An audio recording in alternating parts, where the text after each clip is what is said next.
Aí. Bom, vamos lá, né? Bom, então, continuando falando de aritmética, em Z, e vamos falar de MDC hoje. Eu pensei em fazer MMC junto, mas acho que não.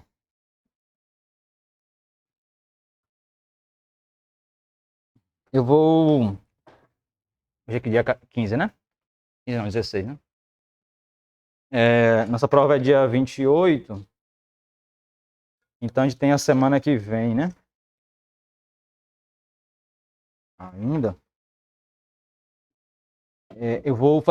Depois eu vou listar para vocês quais serão os assuntos específicos para a prova, que não serão todos os assuntos vistos, já que a gente tem muito assunto que acumulou, né? Então a gente vai tirar alguns, certo? Aí eu digo depois.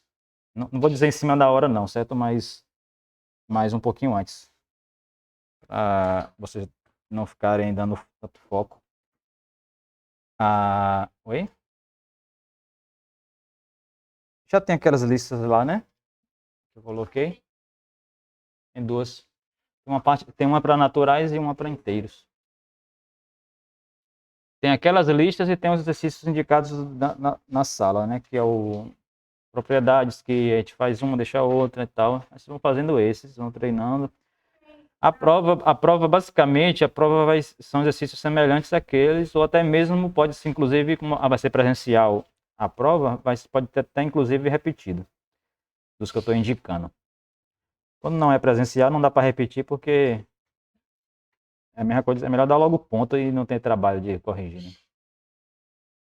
Mas aí, como é presencial e tudo, aí você, assim, o enfoque do seu estudo nos exercícios é fazer as atividades que estão lá, você tem que fazer antes, porque às vezes são exercícios que demoram um pouquinho para você ter ideia.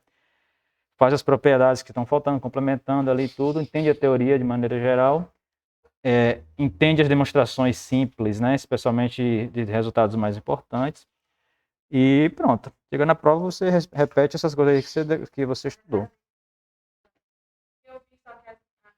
Não precisa enviar, não. Eu acho que eu deixei o espaço para envio, né? Mas só caso você queira me mostrar algum exercício que você tentou, por exemplo, especialmente porque tem alunos que não estão vindo, né? Estão acompanhando só remoto. Aí, se você tiver um exercício que você, professor, eu fiz a solução aqui, mas estou em dúvida e tal, aí envia por lá. Tem a opção de enviar. Mas não precisa enviar, né? Só se quiser discutir. É, provavelmente. Dependendo da segunda unidade, a gente pode mudar, pode pensar em uma coisa alternativa. Depende de se deixar para a primeira unidade. Então, MDC, né? Máximo divisor comum.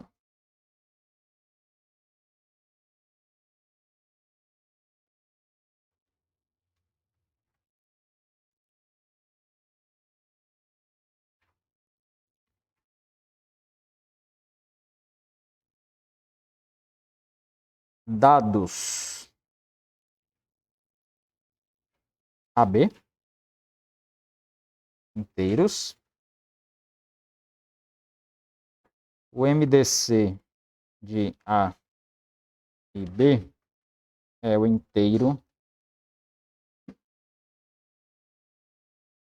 positivo D. Tá ok. Coloquei positivo aqui, mas eu vou enfatizar aqui também, né? O D precisa dividir o A, ou seja, ser um divisor de A. O D precisa ser um divisor de B. Isso quer dizer que ele é um divisor comum de A e B. E a questão do máximo aí, intuitivamente como se fosse o maior. Porém, para caracterizá-lo de forma útil, para você poder usar nas propriedades, a gente vai caracterizar assim. Ó. Quando você pegar um outro número inteiro que divida o A e também divida o B, obrigatoriamente ele vai ter que dividir esse número D.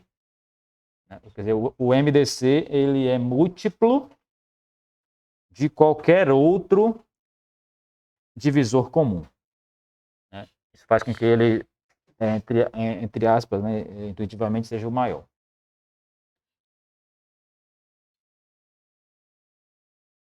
Como a gente está fazendo aqui a definição nos inteiros e não nos naturais, então sempre lembrando que o MDC sempre, nessa definição aqui, né, sempre ele é um número, ele não pode ser um número negativo, né? Porque a gente não está falando de maior mesmo, né? De ordem, mas nessa questão aqui da divisibilidade, né? Então, por exemplo, se você pega A, digamos, 12, B, 8, quem seria o MDC? Esqueci de colocar aqui, né? Vai escrever a anotação assim, né? MDC, parêntese, A, vírgula B.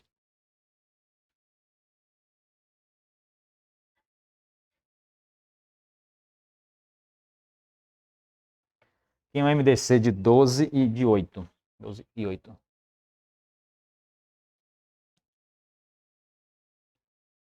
Quais são os divisores comuns de 12 e 8?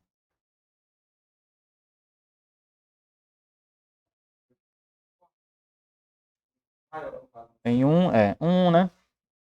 2, 4, né? Claro também que tem -1, -2, os negativos também são divisores, né? Mas vai pegando só os positivos, né? O 4. Então veja, ó, como eu falei, você tem +1, -1, +2, -2, e tem +4, -4. Todos esses divisores aqui que são comuns, que, além deles serem divisores do 12 e também divisores do 8, percebe que eles também são divisores do 4. Né? Que é essa propriedade aqui, né? Caracteriza o MDC. Então, o 2, por exemplo, ele não é o MDC. Se você olhar aqui pela propriedade, ele não pode ser o MDC porque existe um número, que é o 4, que é divisor dos 2, mas não é divisor do 2.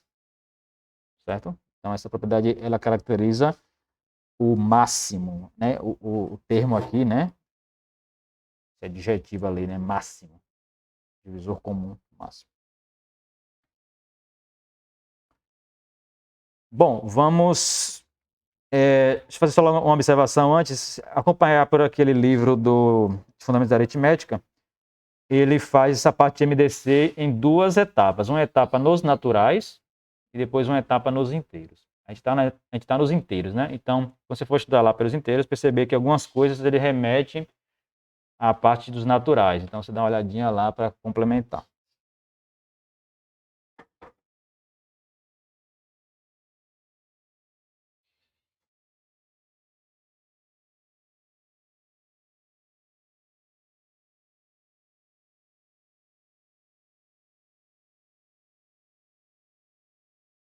Um exemplo aqui. Deixa eu botar aqui para mostrar para vocês logo. Na nossa definição aqui, por exemplo, aqui, ó.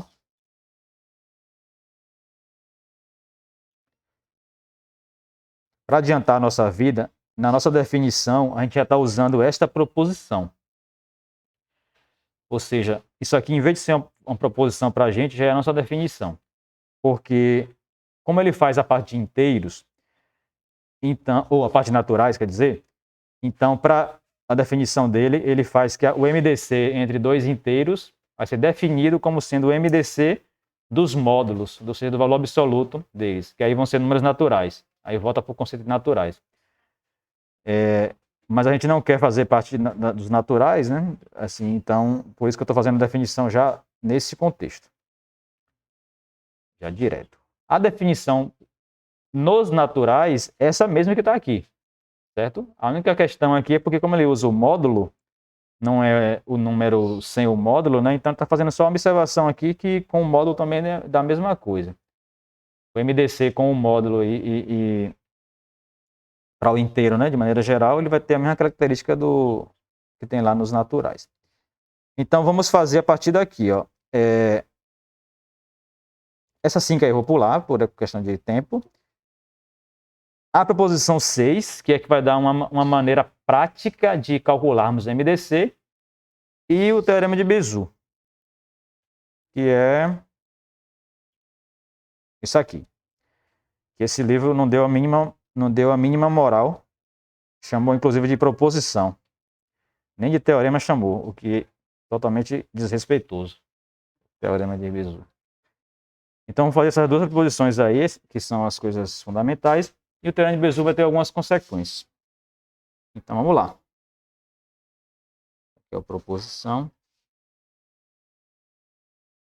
Essa é a proposição, como eu falei, que vai nos ensinar uma maneira de uma espécie de algoritmo para encontrar o MDC, usando o algoritmo da divisão.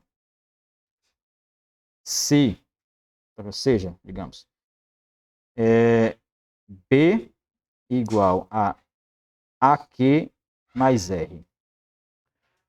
É como se estivesse usando ali o algoritmo da divisão para B e A. Então tem um quociente ali e um resto. Mas não precisa nem, inclusive, ser um resto com aquelas características. Então, o MDC do B e do A é igual ao MDC do A e do R. Isso quer dizer o quê? De forma prática. Você tem dois números A e B. Para calcular o MDC deles, basta você dividir, digamos assim, né? Usar o algoritmo da divisão com A e B, para encontrar ali o quociente e o resto, e você substitui seu trabalho de encontrar o MDC do A e do B, que o B, né, é um número maior, né, tal, poderia ser um número maior, para encontrar o MDC do A e do R. Isso quer dizer que você diminui o trabalho, né?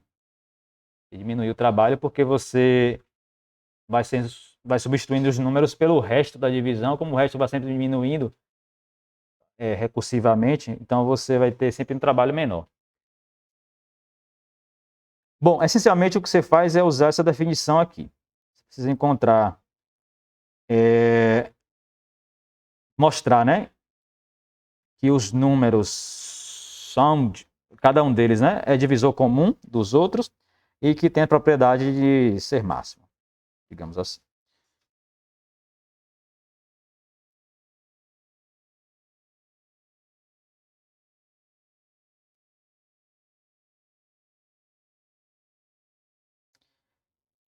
Beleza, acho que eu vou chamar aqui de algumas coisas, vou chamar de D,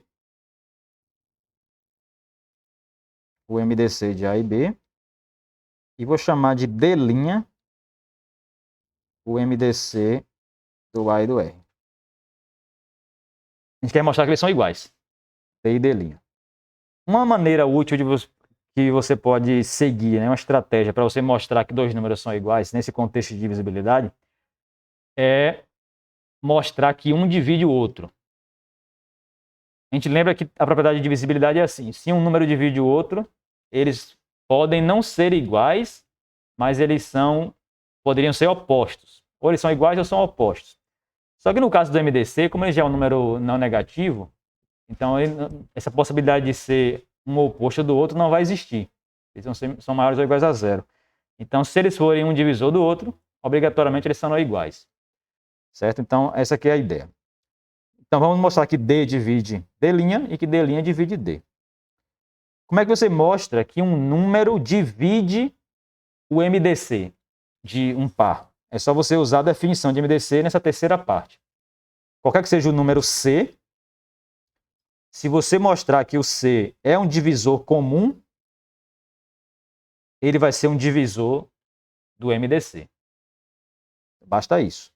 Então, você só precisa mostrar que o D, por exemplo, divide o A e divide o R. Se ele divide o A e divide o R, ele vai dividir o MDC de A e R. Certo? É só isso. Bom, é claro que o D divide A. porque o D já é o MDC de A e B, lá em cima. Então, claro que já divide o A. Por hipótese ainda aqui, por nomenclatura, na verdade, né? O D também divide o B, né? Porque ele é o MDC. Se ele divide A e divide B, lembra daquela propriedade lá da divisibilidade? Se você tem um divisor de A e B, se o D é um divisor comum de A e B, ele divide qualquer combinação que você faça com A e o B, multiplicando o A por um número e o B por um número e somando. Então, ele vai dividir, por exemplo, em particular, essa combinação que vai dar o R aqui, ó, usando essa equação, que é B menos AQ. B menos A vezes Q. Se ele divide A, divide B, divide essa combinação aqui entre A e B. Só que essa combinação significa justamente o R. Isso aqui é igual a R. B menos AQ, né? Porque o B é igual a AQ mais R. Certo? Pronto, então aí junta. D divide A, D divide R. Juntando essas duas coisas, implica que o D divide o MDC de A e R, que é o D'. E você faz a mesma coisa no outro ponto de vista, com o D'. O D', ele divide o A, e o D' também divide o R, porque ele é o MDC. Se ele divide A e divide R, implica que ele divide qualquer combinação entre A e R. Em particular, se você multiplica o A por Q e soma com o R. Só que isso é o próprio B. Então, junta de novo. D' divide A, D' divide B. Essas duas coisas implicam que o D' divide o MDC de A e B. Certo? Então, como um divide o outro, né? Vou botar aqui, né? Como D divide D' e D' divide D, a priori, como eu tinha dito, você teria que o módulo de D é igual ao módulo de D'. Mas D e D' são números maiores ou iguais a zero, não negativos.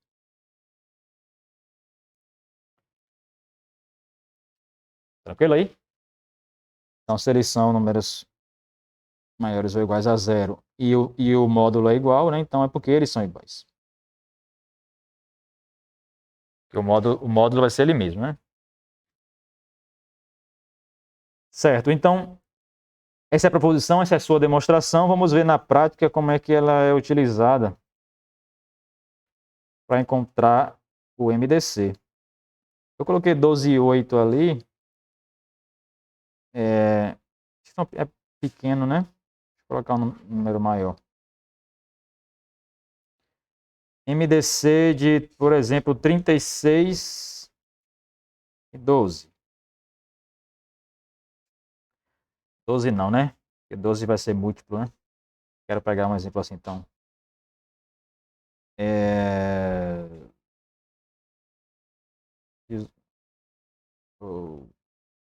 Não, deixa 12 mesmo. Não, tira 12. Deixa um número um pouco maior, 20.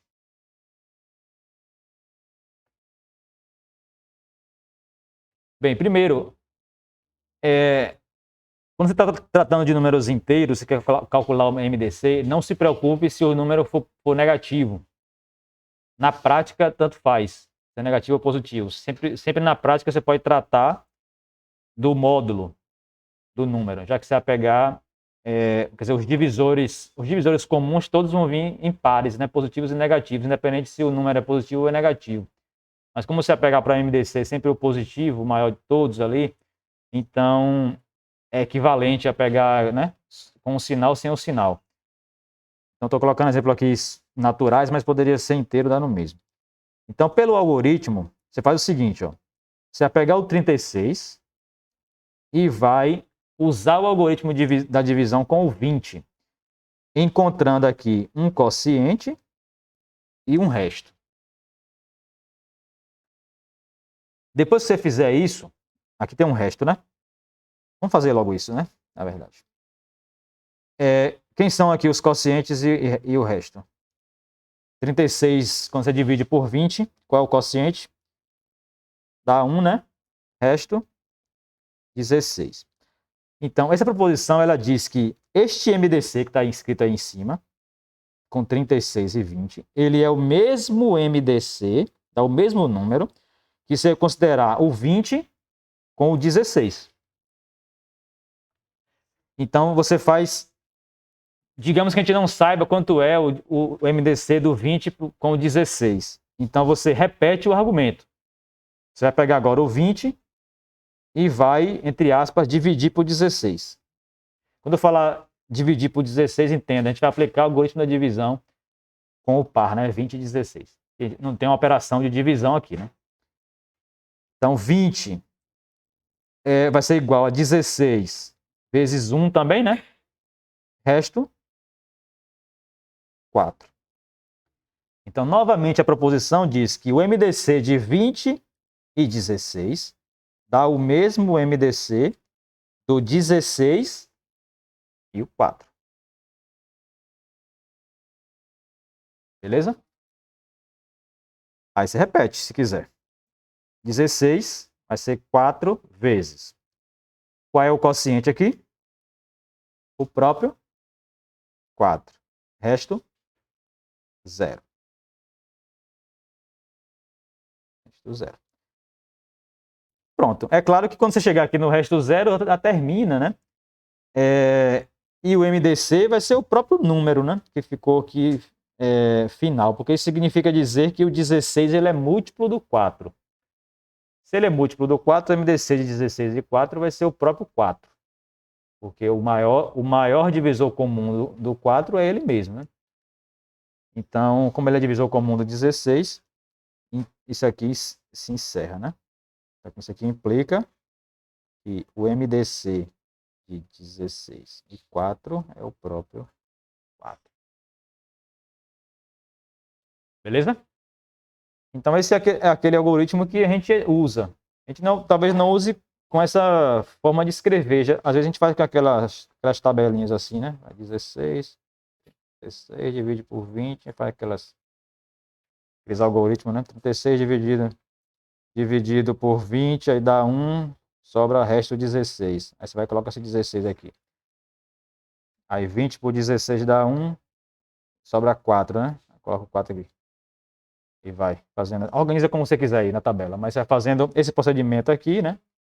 De divisões sucessivas até que você chegue em um resto zero, ou seja, você vai concluir que naquele momento ali você tem números múltiplos um do outro e dali você tira automaticamente qual é o MDC.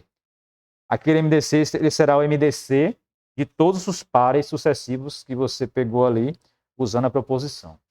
Várias sequências. Isso é a forma algorítmica de fazer, né? É claro que se antes de chegar no resto zero, você já chegou no momento que você percebeu quanto era o MDC, já sabia quanto era o MDC, aí você teria a resposta já naquele momento, né? Mas se vai fazer tipo um algoritmo, quem sabe programar aí, então sua condição de parada ali é quando dá resto zero, né?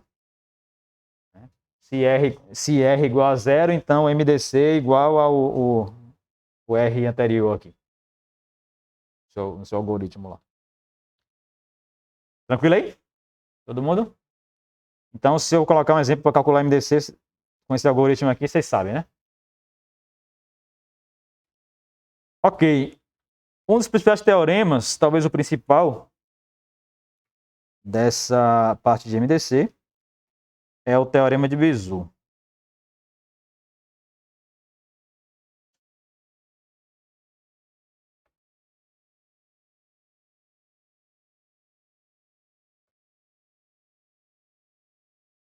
Dados AB, pertencente a Z,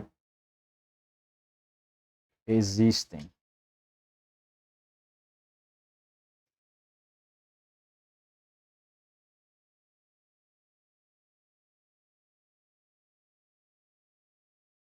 pegar a notação do livro.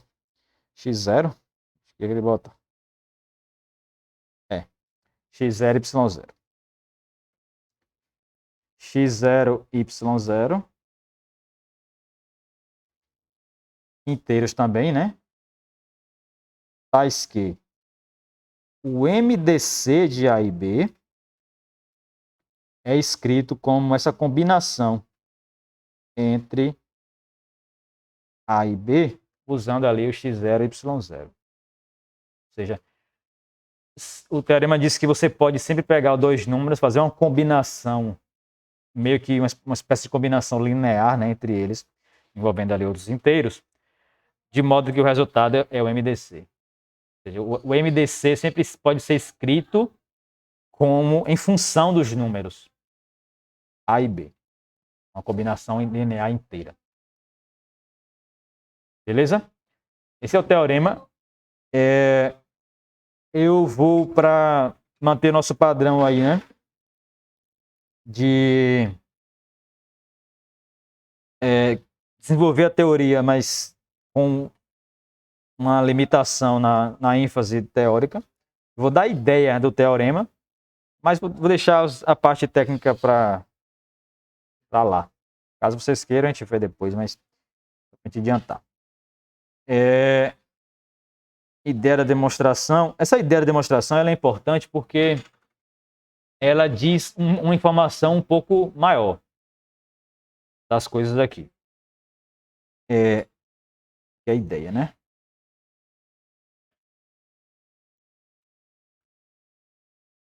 O que vai acontecer? Ó? Você vai pegar o conjunto, pega todos os x que você possa substituir aqui inteiro, todos os y, multiplica aqui por b, faz essa conta, né? X e y inteiros, esse conjunto aqui. E você mostra que ele tem um menor elemento positivo ou não negativo. É não negativo, né? Eu escrevi positivo ali, é não negativo, porque pode ter o zero no meio. Vou escrever embaixo. Não negativo.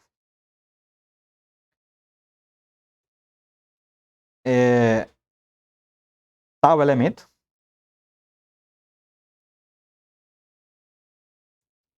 será igual a MDC de A e B. Essa é a ideia do teorema de Bezout. Isso quer dizer que, em particular, você tem uma informação a mais nessa equação, que é, se você escreve A e B, uma combinação inteira de A e B, e dentre todas as combinações possíveis que você poderia fazer, a que você encontrar o menor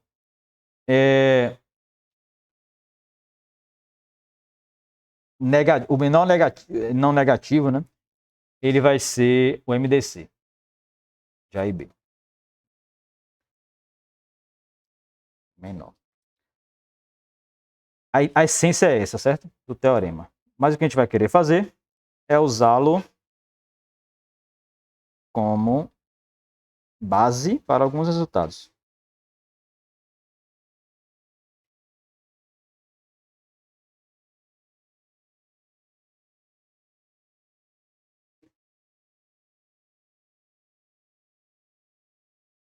Corolário.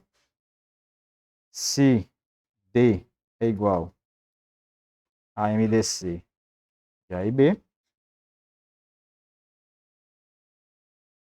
na verdade é somente se D é igual a MDC de A e B, se e somente se MDC de A dividido por D, B dividido por D, dá 1.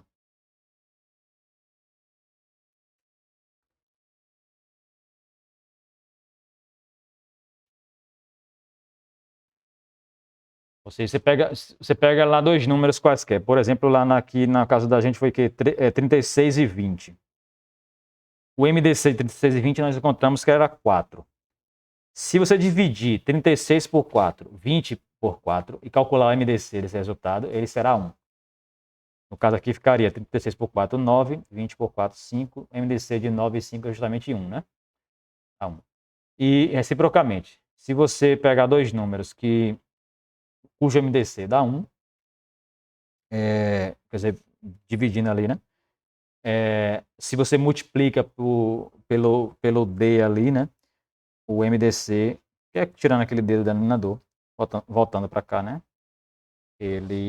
O MDC é o próprio D. Veja como é que o teorema se aplica, né? Simplesmente assim, ó. D igual a MDC significa que existem x0 e y0 inteiros, tais que esse número D é escrito como x0 vezes A mais y0 vezes B. Como é que você garante que o MDC de A sobre D e B sobre D dá 1? Simplesmente você pega essa equação e divide por D. Divide por D. Aí você vai ficar aqui, ó, x0, A sobre D, y0, B sobre D. Então, esses dois números aqui, né, A sobre D e B sobre D, lembra que o D é um divisor, certo? Então, ali não é uma fração, não é um número racional, ali é um número inteiro, certo? Porque o D é um divisor, certo? Então, D, ele divide A, né? Então, quer dizer que o A, ele é D vezes um certo K. Então, esse número aqui é o que está simbolizando esse K aí, certo? É um inteiro, não é outra coisa. Mas então, ó, pelo teorema de Bezout, você está encontrando, essa aqui é a ideia de você perceber que o teorema se aplica na intuição aqui, né, de seu menor, que você já tira assim, ó, o MDC do A sobre D e B sobre D precisa ser a menor combinação, né, linear aqui inteira que você tem, que seja positiva. Só que você já encontrou uma que deu 1. Né? Então, não tem como diminuir mais, né? Então já garante que esse 1 é o próprio MDC, né? Não tem como você diminuir mais. Então, MDC de AD, BD é 1.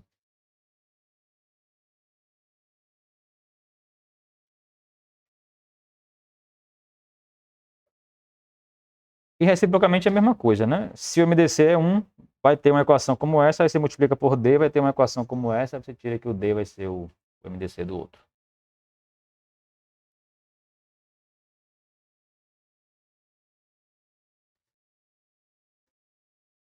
Outro corolário.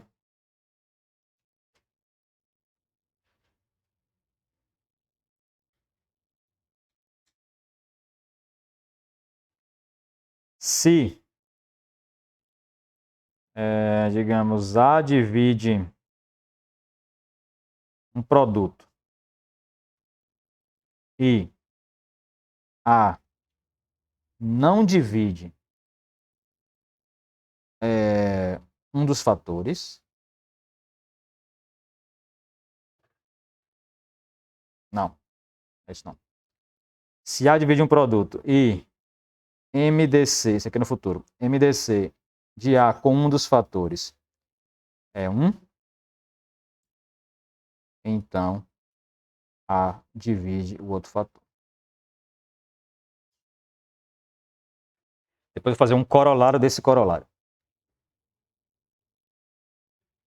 Você tem um número A, que é um divisor de um produto, e quando você pega um dos fatores e calcula o MDC com A, dá exatamente 1. Então, obrigatoriamente, o A precisa ser um divisor do outro fator. Por que isso é verdade? Então, ó, você sempre tem assim, ó, um resultado para um MDC aqui, pode aplicar Bezout. Você vê, então, que existem x0, y0 inteiros, tais que o MDC, que no caso ali é 1, é escrito como x0 vezes A, y0 vezes B. A combinação linear inteira ali do A e do B. Bom, o que você sabe é que o A divide BC. E quer concluir, além disso, né? E quer concluir que o A divide também o C. Na equação de baixo não tem C, só envolve o A e B. Então, como você quer encontrar uma relação de divisibilidade com relação ao C, então você multiplica por C naturalmente para poder aparecer o C no contexto, já que não tem aqui. Então, multiplicando por C fica 1 vezes C, x0 vezes A vezes C, que eu escrevi assim sem parênteses mesmo, que a gente já sabe que é associativo, comutativo e tal. E aqui B vezes C, tudo por C. Agora, vamos olhar aqui essa conclusão. O A, ele aparece aqui como um fator, né? Então, se ele aparece como um fator, ele divide aquela parcela toda ali. É claro, né? Porque ali, aquele número ali é claro que é o múltiplo dele, né? Porque ele está ali no meio, um fator. E o A, por hipótese, ele divide BC. BC é um múltiplo dele. Se BC é um múltiplo dele, isso aqui também vai ser um múltiplo dele. BC vezes Y0.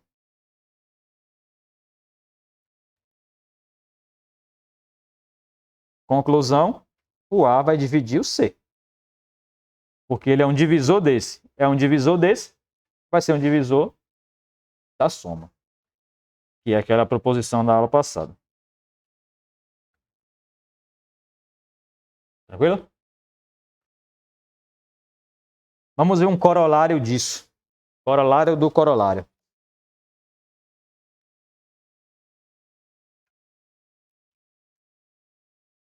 O que é que são números primos?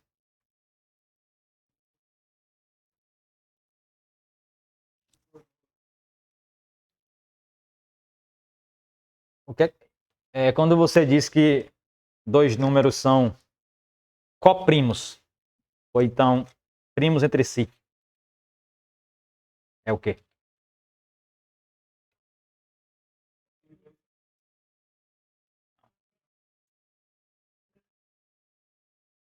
Como é?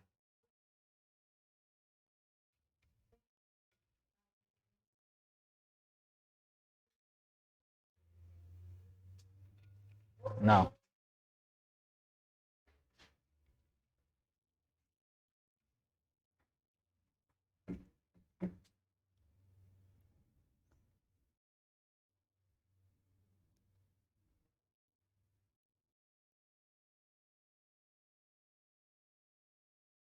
Dizemos que A e B são primos entre si,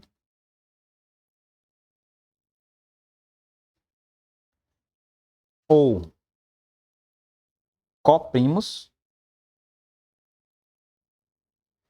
se o MDC dá 1. Só isso. Se eles não têm divisores comuns, exceto o 1, né? Porque o 1 é divisor de qualquer número, né? Então é claro que quaisquer dois números sempre vai ter o 1 como divisor comum. E particularmente também o menos 1, ou no caso de inteiros. Mas se eles não tiverem nenhum outro número além do 1 e menos 1, você vai dizer que eles são primos entre si, ou coprimos, também é a mesma.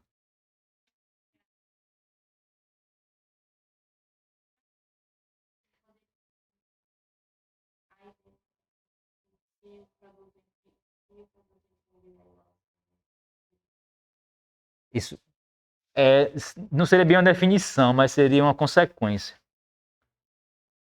E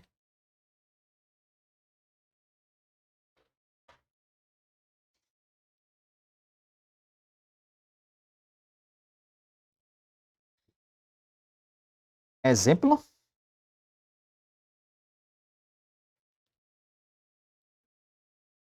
5 e 4 são primos entre si.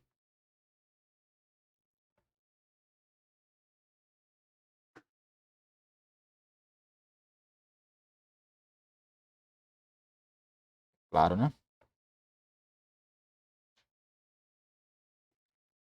Qualquer par, né? Que você pegue o MDC dá 1, eles são primos entre si. Então, em particular, esse corolário aqui, ele poderia ser lido dessa forma. Se o A divide um produto e ele é coprimo com um dos fatores, então ele obrigatoriamente divide o outro fator. Existe um corolário desse daqui, que eu não sei, na verdade, nem se o livro faz agora. Posso até conferir, tá com o livro aberto aqui, né? que, que é envolvendo números primos. Aqui o corolário que eu falei agora. Esse aqui foi o corolário que eu fiz agora, tá vendo? Esse 3 aqui, né? Mas eu vou comentar esse corolário logo, porque ele é uma consequência desse outro aqui, e a gente já meio que adianta. Vou colocar aqui a definição embaixo, embora seja coisa que a gente já conheça.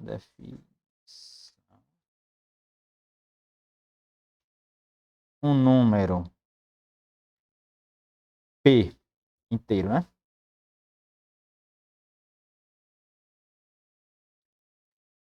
É dito primo se o quê?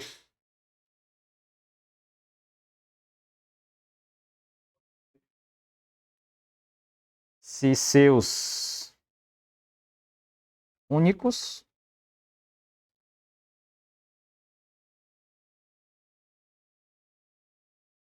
divisores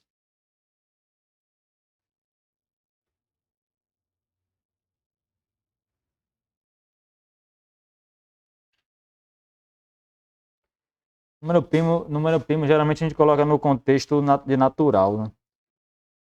O sinal aqui ele não é irrelevante, vou colocar como natural logo. Se seus únicos divisores são sempre o 1, né? É sempre menos 1 também, está no contexto aqui de geral de inteiro, né?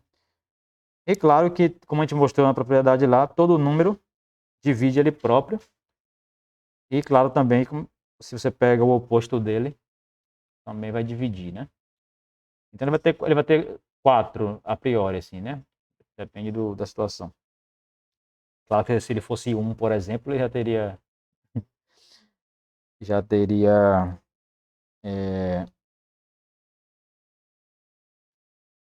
eu botar aqui, peraí, viu? Um número P, tal. Se. Vou botar aqui, ó. Um número P pertencente a N, P maior que 1 é primo, e vou dizer por que esse P maior que 1, se seus divisores são isso.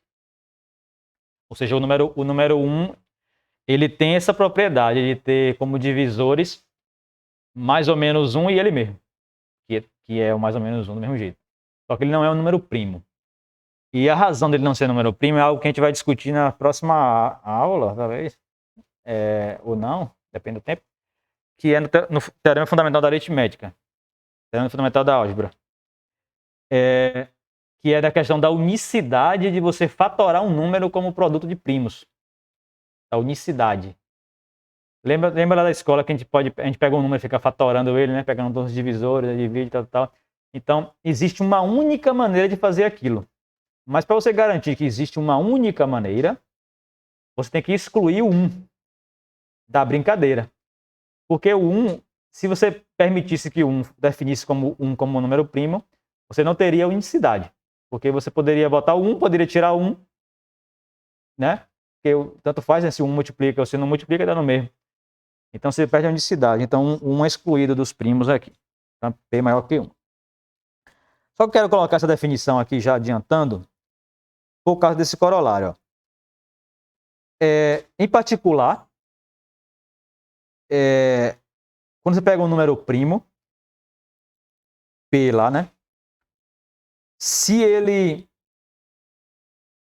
se ele não for um divisor do número, quer dizer, se o número não for um múltiplo lá dele, ele vai ser sempre coprimo com esse número. Ou seja, ou o MDC, dado o número primo, ou o MDC dele com outro, ou é ele mesmo, ou é 1. Porque ele não tem outros divisores. Né? Então, ele tem sempre nessa situação aqui, ó. Ele está sempre, né, propício a ter essa propriedade de ser coprimo com o outro. Então, vamos ver. Vou botar aqui só o primeiro exemplo, né? Depois de dar uma definição, sempre é bom ter um exemplo. Digamos 5. Vou colocar uma lista aqui, né? 2. Primeiro primo e também, em particular, o único primo par. O único primo que é par é o 2. Porque, claro, a partir do 2, todos os pares serão múltiplos de 2. Em particular, terão divisores além, né, do 1 e dele mesmo. Então, nenhum par vai servir mais.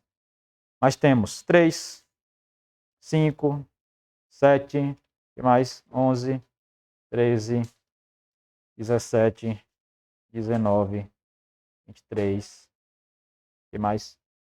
29, né? Etc. Vários exemplos de números primos. Essa lista é infinita. Não tem nenhum padrão de você, tipo assim, encontrar, né, os primos. Na verdade, existem muitos problemas em aberto envolvendo essa questão do número primo, né? Um dos problemas, inclusive, se baseia boa parte da segurança, né, de criptografia que a gente usa aqui nessas coisas eletrônicas, que é a não trivialidade de você fatorar um número como produto de primos. O teorema diz que é possível, mas uma coisa é ser possível, outra coisa é você achar quais são os primos. Né? Então, se o número é pequeno assim, você faz na cabeça, ou faz na calculadora, no computador e tal. Mas a ideia aqui não é números assim, né? Números com muitos dígitos. Né? Então é super complicado. Só que no caso dos números primos, como é que a gente pode interpretar este corolário se você faz o seguinte, ó. Vamos pegar assim, ó. Pega um primo desse aqui qualquer, pega um pequeno, digamos 5. Divide. Agora me dê aqui dois números que multiplicados sejam múltiplos de 5, que 5 divida eles. Pense aí um exemplo qualquer.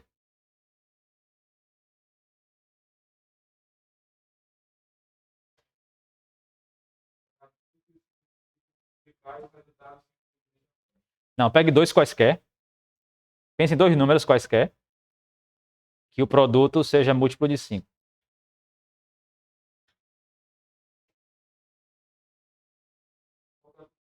É?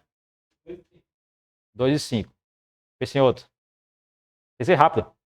Esse é para pensar e.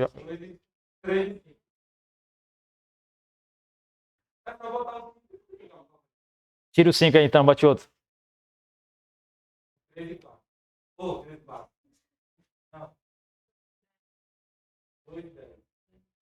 Tira o 10.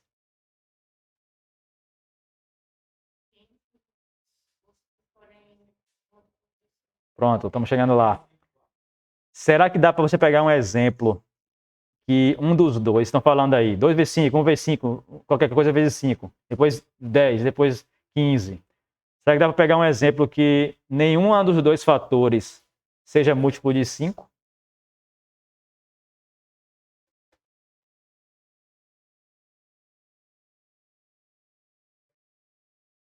Pronto, então é isso que a gente quer. É isso que a gente quer fazer aqui, ó. Se P é primo e o P é divisor de um produto, então ele tem que ser divisor de algum dos dois.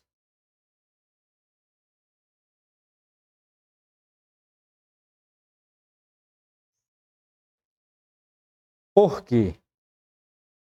Aqui é a demonstração em vermelho. Ó. Se ele não fosse divisor do A,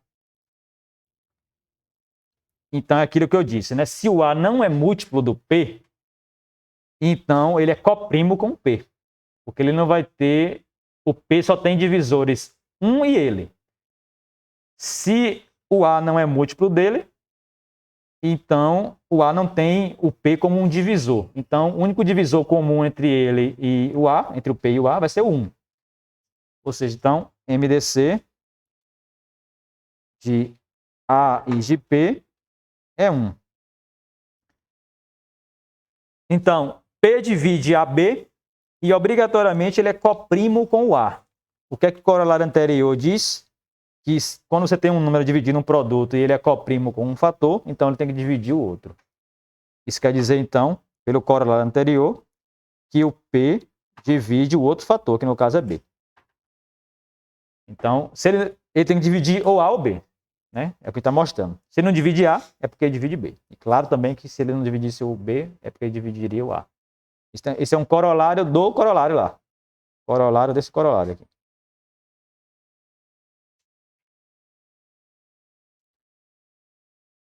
Tudo bem aí? Sim ou não? Oi? Coprimo é quando você tem dois... Coprimo ou primos entre si. Quando você tem o MDC dá 1. Aqui, ó. Quer dizer, o único divisor comum, né, entre eles é o 1. Isso quer ser coprimo, ou primos entre si. Eles não precisam ser números primos. Não precisam ser números primos. Basta não ter divisor comum. Divisor não trivial, digamos assim, porque o 1 é trivial. Não, então, o 1 e o menos 1. É porque o MDC é sempre positivo, né? Por definição, o MDC é sempre positivo. Sempre positivo. Então, ele tem o 1 e tem o menos 1 como divisores. O MDC...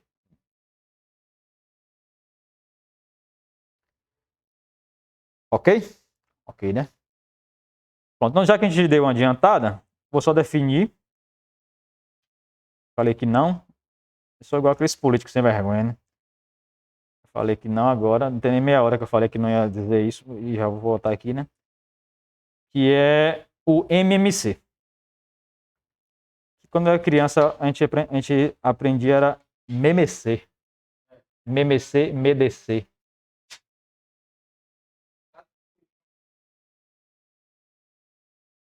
Então, mas você é de onde? Você é daqui? É porque não, porque eu sou da Bahia. Na Bahia, o alfabeto ele era ensinado falando o M, me mesmo, né? Então era natural você ler MEMC porque você já conhecia a letra como me, ne, né? A, B, C, D, E, F, G, H. Ah, então tudo bem. Então para vocês não é estranho, mas se for para outro lugar que o alfabeto não é...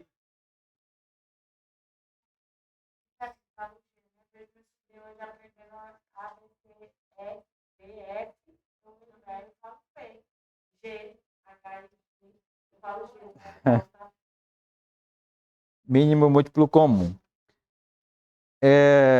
Vamos voltar para cá, né?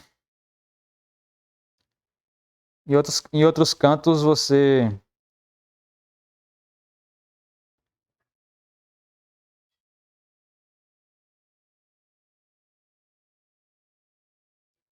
eu vou definir só, tá bom. Estou olhando... Vou só pegar só a definição mesmo ali, a gente vai pegar umas propriedades.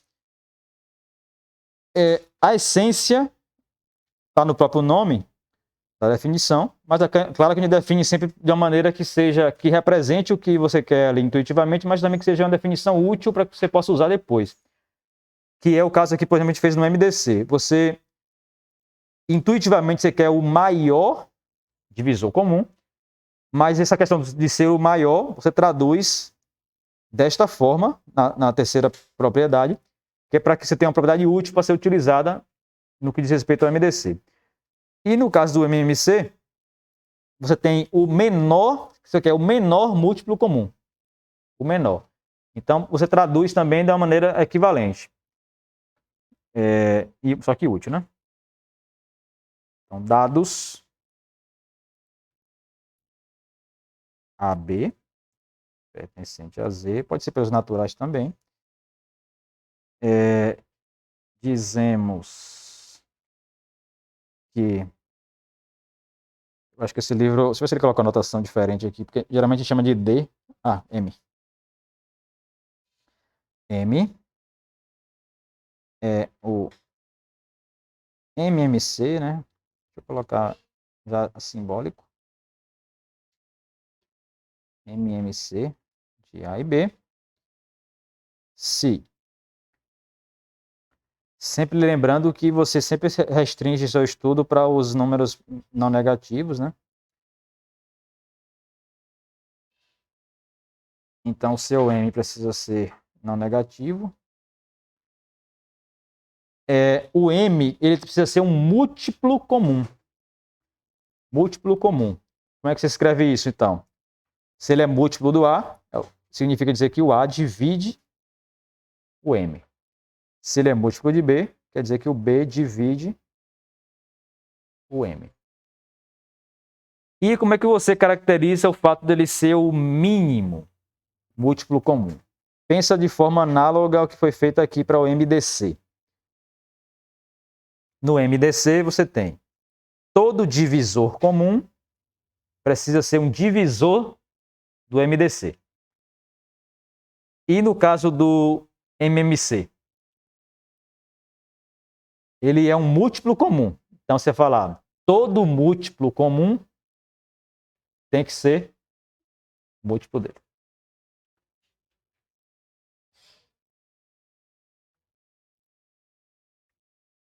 O que significa dizer múltiplo comum? Se o A divide um certo K e o B divide K, ou seja, K é um múltiplo comum, então K também tem que ser múltiplo do M.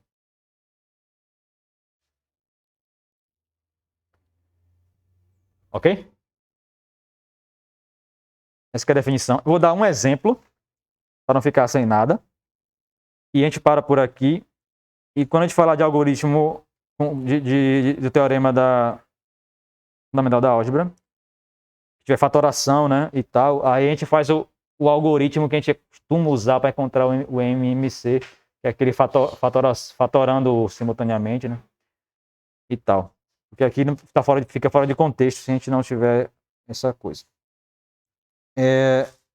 Mas só para a gente pegar a nossa intuição, porque o número aqui é pequeno, quem seria o MMC de, por exemplo, 6 e 8?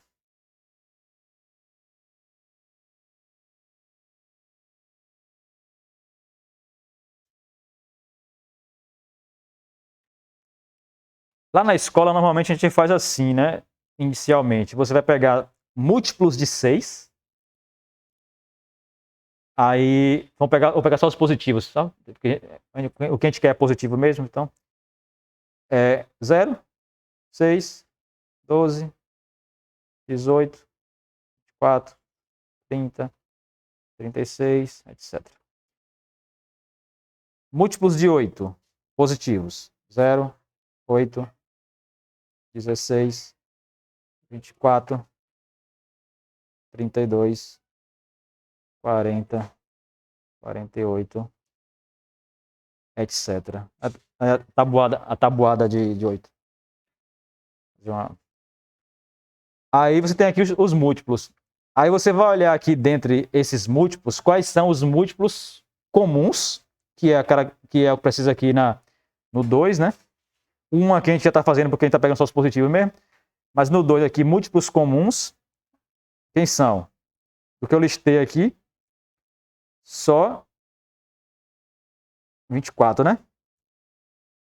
Fiquei com muita preguiça aqui, listei poucos, né? Podia ter listado aqui mais.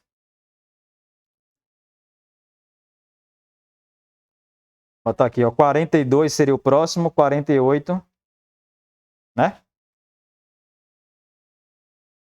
Até o 48 tá bom, porque já pegou aqui outro. Dos múltiplos de 6. Então, ali seriam os múltiplos comuns, né? O próximo múltiplo comum seria 72, né? Seria o próximo comum. Quando você pegar esses múltiplos comuns, você vai perceber que todos eles são múltiplos do 24. Todos eles são múltiplos do 24. Que em particular é o menor, né? Entre eles. Né? Então aqui o MDC aqui, o MMC aqui é 24. Então os múltiplos comuns aqui, ó, 48, que é 2 vezes o 24. Se você segue aqui essa sequência, pegando múltiplo de 6, múltiplo de 8, o próximo múltiplo comum que você vai encontrar seria 3 vezes o 24. Vai dar aqui 72, né? Aí depois de 72, o próximo seria 4 vezes o 24, ou seja, 96. Os múltiplos comuns sempre vão vir assim. Pega o MDC e vai pegando múltiplos dele. Os múltiplos do MDC vão formar todos os múltiplos comuns. Tranquilo? Beleza, vamos parar por aqui por hoje. Para que a gente continue a parte final, né? Na próxima aula, a parte final da unidade.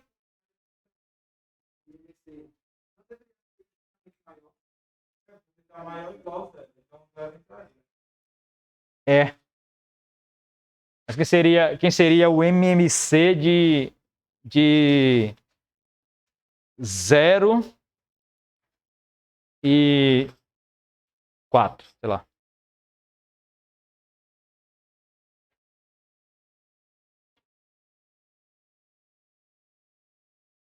Seria o MMC de 0 e 0.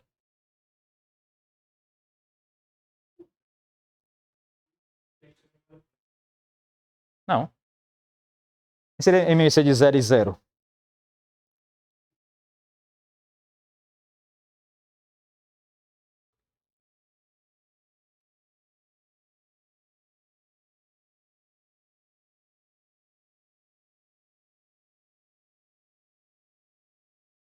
Não, é um número só. Quem são os múltiplos de 0?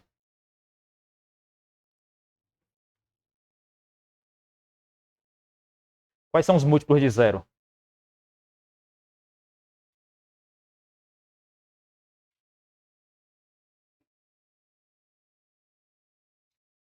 Vou mudar a frase alterando só o português. Qual é o único múltiplo de 0?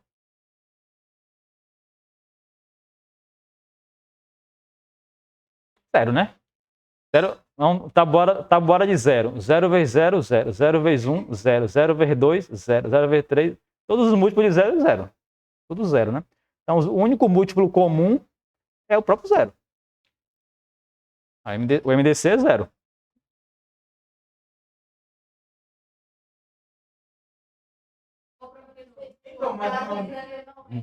Então ele é.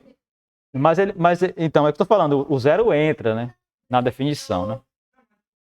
Você não pode, você só está excluindo os negativos. Claro que são os casos desinteressantes, né? O caso 0, né? Mas do ponto de vista para fechar, de modo que todos os números tenham, né? MDC e MMC, você inclui o 0 também. Para que seja uma definição que abranja todos os inteiros e não precise fazer não precisa excluir, né?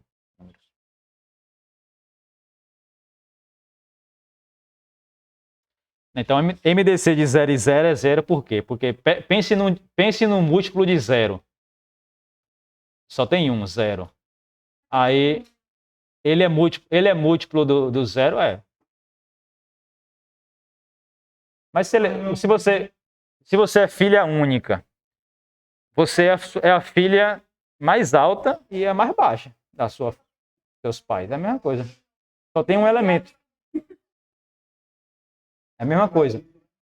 É nesse sentido. Na definição, você estaria comparando o zero com ele mesmo. Sim. Ele. Todo múltiplo do zero também será múltiplo do zero. Logo, o zero ele é o MMC do zero e zero. Todos os múltiplos comuns do zero e do zero são múltiplos do zero. Logo, o zero é o MMC do zero e zero. É porque todos os números são iguais. E, ó, no caso do zero zero, essa lista que a gente fez aqui seria uma lista só com... É um conjunto com números, com um elemento só.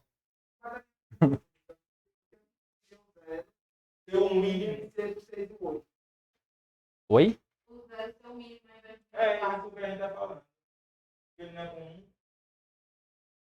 Não entendi.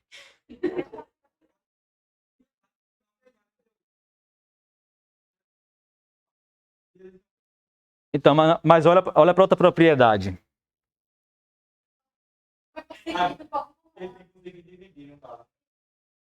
Você não é só a questão de ser múltiplo comum. Todos os múltiplos comuns precisam ser múltiplos do número.